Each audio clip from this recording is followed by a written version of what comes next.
jailed in the house, unable to leave unless a male family member is with you? How about getting whipped if you refuse to wear a veil? How about not being able to bored of doing these things when you guys are so sad? Oh, you guys really need to get educated, man. How about the right to vote? Let's see, most Islamic countries are dictatorships or failed states, so you can't vote. Forced marriages, child rape, incest, it just keeps getting worse. Incest. Wow. I'm not sure where you're getting your information from, or if you've possibly mistaken us with somebody else. Why is incest wrong? It's not clear to me that it's wrong. Okay. It's clear to me. There's an evolution.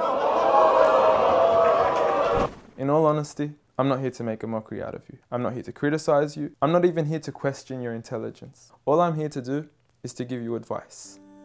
As someone who sincerely wishes the best for you and wishes the best for all of humanity, as a Muslim should be. The first advice I give to you is, please, if you want to talk about Islam, know what you're talking about. Don't be talking about some random news topic that has nothing to do with Islam. If you want to judge Islam, judge it for what's in here and on the Prophet Muhammad, peace be upon him.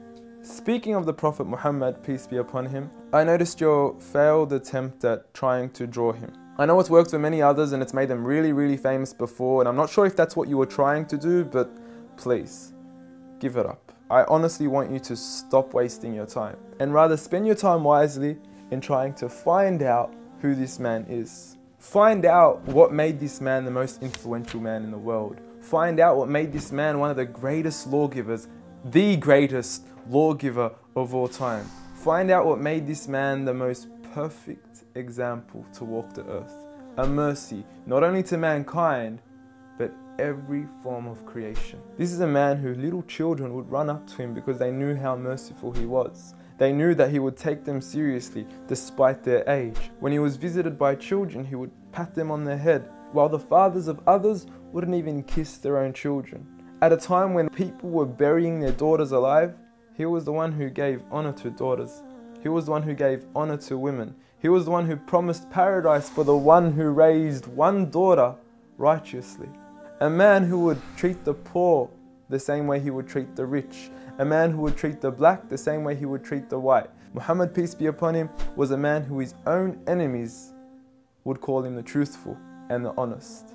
A man, when his enemies would look at him in the eye, they would say, this is not the face of a liar. Even to this day, some of his worst enemies have become the most noble of his supporters after realizing that he was a man of truth. Find out why we love him. Find out why some of the companions were ready to die for him.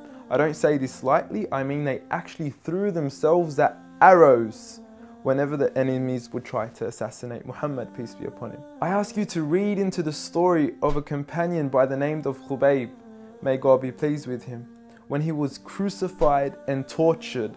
And the one who was torturing him would say to him, "O Khubayb, wouldn't you rather that Muhammad, peace be upon him, be in your shoes right here, and you be in the comfort of your own family in your own home?" He responded by saying, "I would rather be here and die than to see a thorn prick the foot of Muhammad, peace be upon him." I want you to ask yourself, why are there 1.7 billion people today all across the world that are eager to implement the way he lived to the absolute core? From the way we enter the bathroom, to the way we would govern an entire country, to the way we dress, to the way we eat, to the way we even sleep on our right side.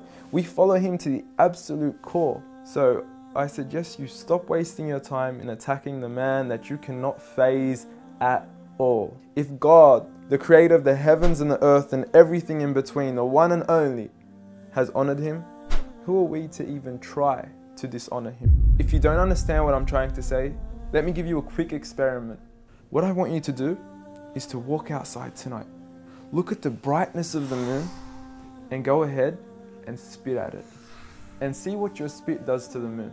The same way that your spit doesn't affect the brightness of the moon, the same way that your spit doesn't even reach the moon, the same way that your spit doesn't even faze the moon, is exactly what you're doing when you even try to attempt to dishonor Muhammad, peace be upon him. And if anything, when you do try to spit at the moon,